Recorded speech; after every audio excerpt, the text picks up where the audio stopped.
Well, good evening, everybody. This is Cecily coming to you live from Gardena, California at Hair Kinetics 3. So, I've been talking to a lot of people because, as a lot of you may know, I had decided to launch a silk line.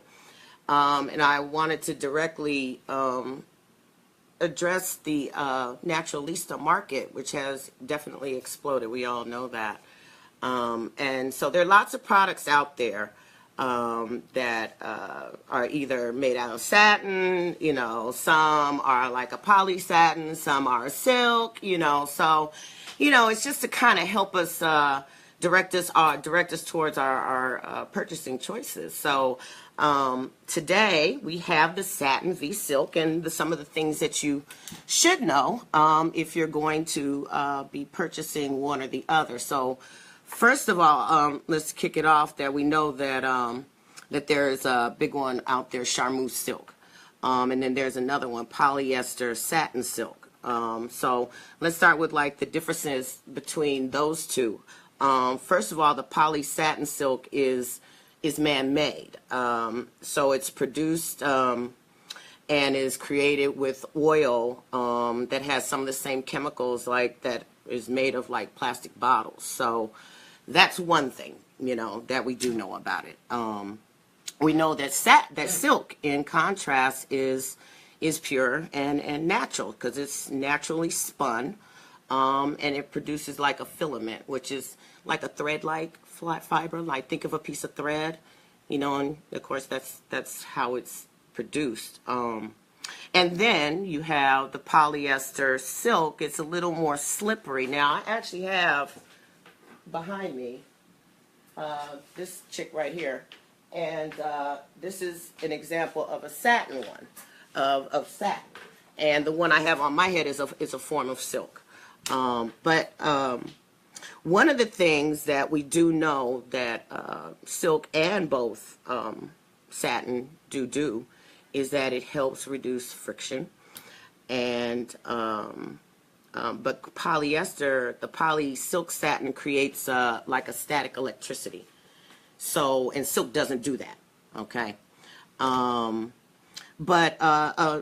If you had the difference between the silk, a satin, and a cotton, then you're going to pick a silk or a satin, but preferably you're going to pick silk because like we already said, it's a natural protein.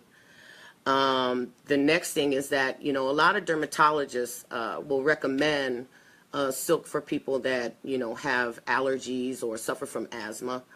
And we know that it's just naturally good for the skin and the hair.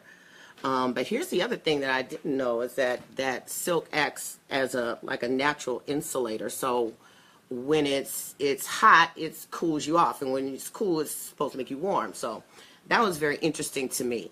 Another thing that I found out was doing some research, and I found out that silk comes in various what they call mommy weights, MOMME, mommy weights. So they can go anywhere from like 3, and with the charmeuse silk, it goes to 3 to like 19 is pretty much one of the finest that you can get with the charmeuse.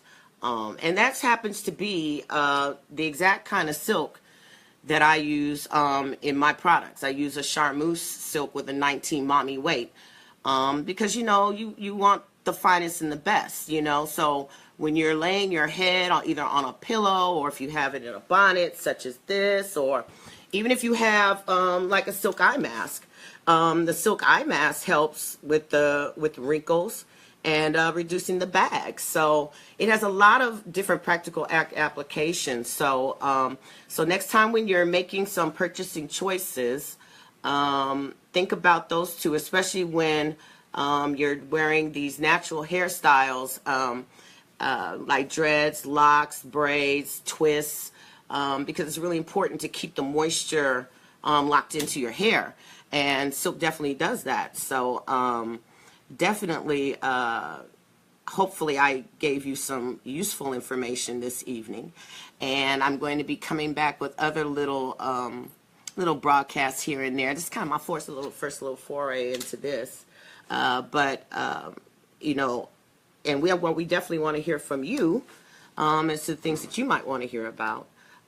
So I thank you for your time. Thank you for listening to the broadcast. And we'll be coming back with you soon. Take care. Peace.